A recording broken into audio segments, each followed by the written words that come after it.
Hi, this is Coach Cynthia. In my experience as a coach, I have met many entrepreneurs who are already successful. And now they want to play a different game and they're finding it difficult to do so. They've made their wealth once or twice, but now they're confused. Why is it so difficult again to be wealthy? And they blame it on the economy and perhaps the industry, blah blah blah. Well, I'm here to share with you an insight which I hope will help. For instance, let's say you're an entrepreneur and you've been making your money because you've been working in the business. For instance, there are some people that I know that have made great money but in their business, but when they were running their business, they were kind of running it and they were becoming their employees, their own employees. For instance, you were doing the selling. Many entrepreneurs do this. Your business is doing well because you're doing the selling, you're doing the client maintenance, you're getting the deals. 70% of the revenue came from you, for instance, okay? Now, yes, you got rich. Yes, that company went big. However, what was your mindset? What was the role that you held when you grew that company? And for that particular example, you were holding the role of an employee, okay? So you were by position the business owner, but by role and by mindset, your focus every day was becoming an employee and going out and sell. You were a salesperson, okay, in your own company. Now that you said, okay, well, I'm sick of doing that. I want to have a different company, or I want my company to grow without me, and I want a different kind of scheme. I don't want to do anything, and I want to hire great bunches of salespeople to do the selling for me. And God, why is it so difficult? They're so stupid, blah, blah, blah, blah, blah. Hold on, because typically you're pretty much a superstar, okay? And it's hard to replace you. You've got to be aware of that as business owners. So with the mindset of an employee, you cannot become a good business owner. You've got to develop yourself first, how to hire people, how to manage them, not just tell them what to do and delegate, so-called delegate, actually just throwing the ball at them. And how do you create a people development system so that they continue to develop? And then how do you recruit a manager to replace you as their manager? And then you can become a business owner, you see.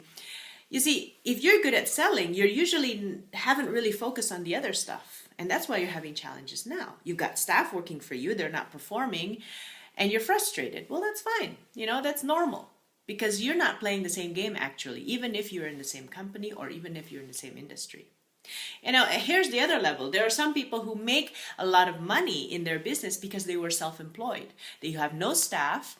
You do everything by yourself. You're not just being a salesman. You're doing everything by yourself. And you made a lot of money. And now you're tired. You said, I don't want to play this game anymore. You start hiring people and you make less money. And you're frustrated. Why is this happening? I used to create a lot of wealth. Right, because now you're putting yourself at a different level. Now you're trying to be manager. And you don't have that skill beforehand. So it's, again, a matter of developing your skill at a different level of the game. Then some of you say, okay, well, I know how to be a manager. And actually, the last time I was doing really well in my company and in my own business because I was managing the people. But now I'm tired. I want to take long vacations and I want to recruit a manager. Why are these managers not doing a good job? Again, what is your management development system? Managing managers and managing staff are two different things. There's a book called The Leadership Pipeline. You can learn more about that. But have you developed yourself to become a manager of a manager? This is completely different things. When we manage staff, we hire people who are less knowledgeable than us. When we hire managers, we might need to lower down our ego a bit and hire people who are more skilled than us. When we hire managers, it's a different art of leadership. Then afterwards, some of you have said, okay, well, I've gotten rich because I owned a business, but now I want more. Okay. Or maybe it's the other way. I used to get rich because I was an investor in someone else's business. I invested in this mining or whatever natural gas type of industry, and then it boomed, and now I got all these dividends. Yay, now I'm going to have my own company. I don't want to share it with people. I'm going to have it 100% mine. And why isn't it working out? Well, because last time you got rich as a silent investor. You made a very good decision in terms of picking the right industry and picking the right investment, but you had nothing to do with operations. Okay, you went to the general meetings every quarter, but you had nothing to do with the day-to-day running of the business. You have no idea, okay, or at least for that business. And now when you want to make your own thing, no partners, nobody running the game, it's just you, your business skills, your business ownership skills is being challenged.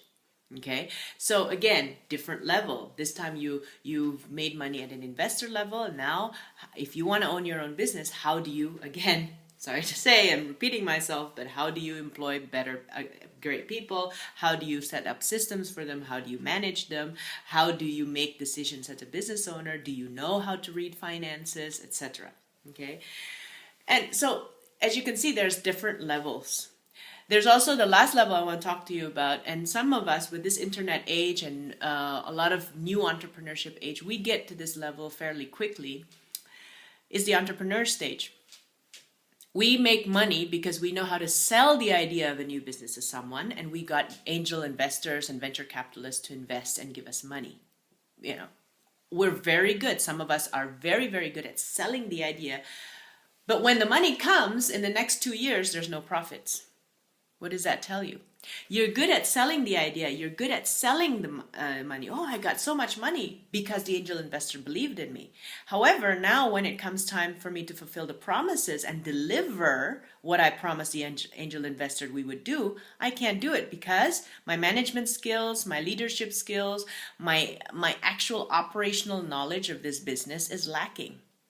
Or I've been focusing too much on selling to investors. I haven't focused a lot on building a great team to actually deliver the promises.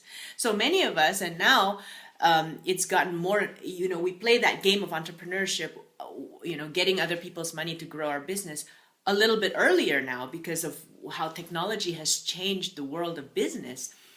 Be aware that you may have gotten a lot of money through that way, but can you sustainably build a profitable business? And that's what all this stuff about what we teach when we coach business owners is actually helping them understand at what level are they good at, and helping to understand what is the next level for them.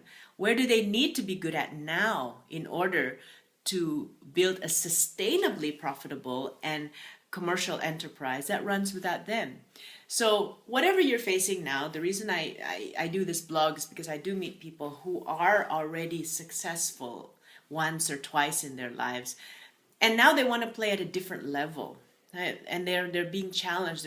They're losing confidence and they're confused. Why is it that I was successful before and not now? Well, be aware there are actually 6 levels on how people can be successful. You might have been at one level, and now maybe you're going to another level, and it's completely different skills. It's a different game. Be patient with yourself. Take time to develop yourself. Invest not in a business first, but invest in your own self-development first. And then you figure out how to invest in a business. Okay, so with that, I leave you with this question. What level have you been successful at up to this point?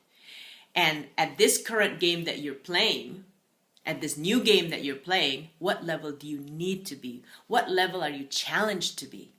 And what new skills do you actually need? What new mindset, what new paradigms do you actually need in order for you to be successful at your next level? I'll leave you with that. Have a great week, I guess. Have a great week. And I'll see you in the next video blog.